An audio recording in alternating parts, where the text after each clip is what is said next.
Hi everyone, hope this video finds you and your loved ones well.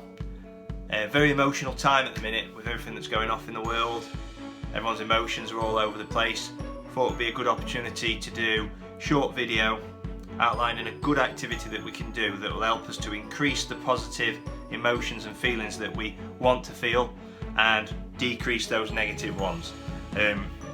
My experience is that people spend a disproportionate amount of time trying to change how somebody else feels, thinks and acts, rather than focusing inwardly on themselves and making sure they're making themselves feel more positive and therefore less negative.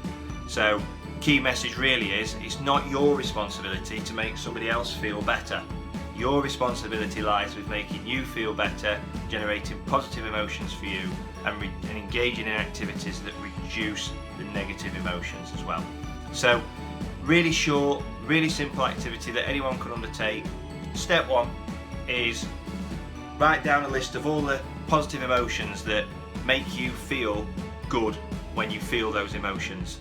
And then step two is write down a list of all the negative emotions that you don't like to feel.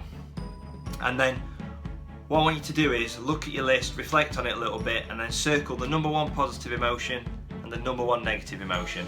And that's the first activity boxed off really. So you've got a number one positive, number one negative.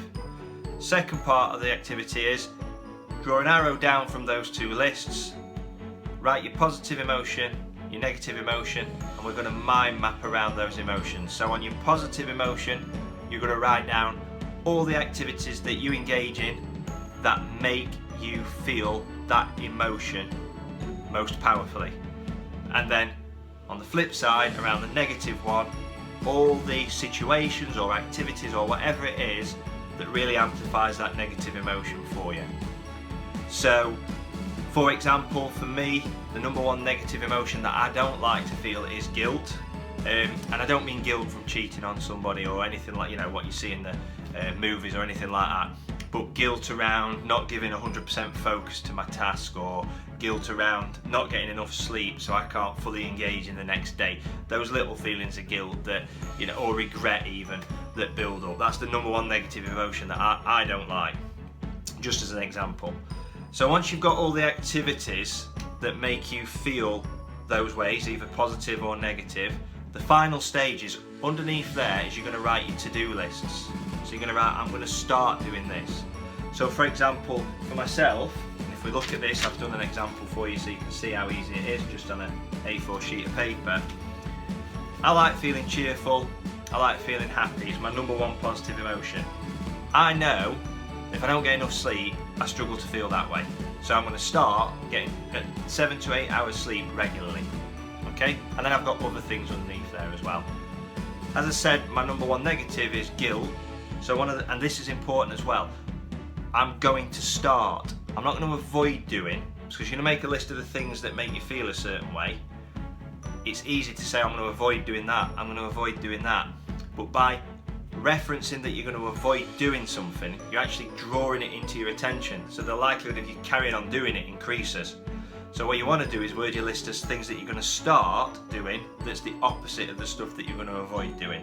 So for me, feeling guilty sometimes comes from those little explosions of anger or stress that we all get. And I know that that comes from the transition periods in the day where I'm transitioning from maybe being a dad and a husband into work and going into a meeting, and the 10-minute transition between that. So I'm going to start managing the transitions better. So that's an example of a positive step that I'm going to start doing that will reduce the negative emotion that I want to eradicate. And if you carry out that activity, what you'll find is you end up with a 10-point action plan of things that you are going to do that are practical things, don't take a lot out of your day, that will increase your number one positive emotion and decrease your number one negative emotion. And I think if we all did that, we all focus on ourselves and then we follow it through consistently, you'll find that A, your immediate family, friends, social circle is a much happier and healthier place. And if everyone did it, you know, then the world would be a much happier and healthier place. So try that activity. Short 20 minutes it'll take you in this glorious weather. Thanks for listening. and I hope it helps.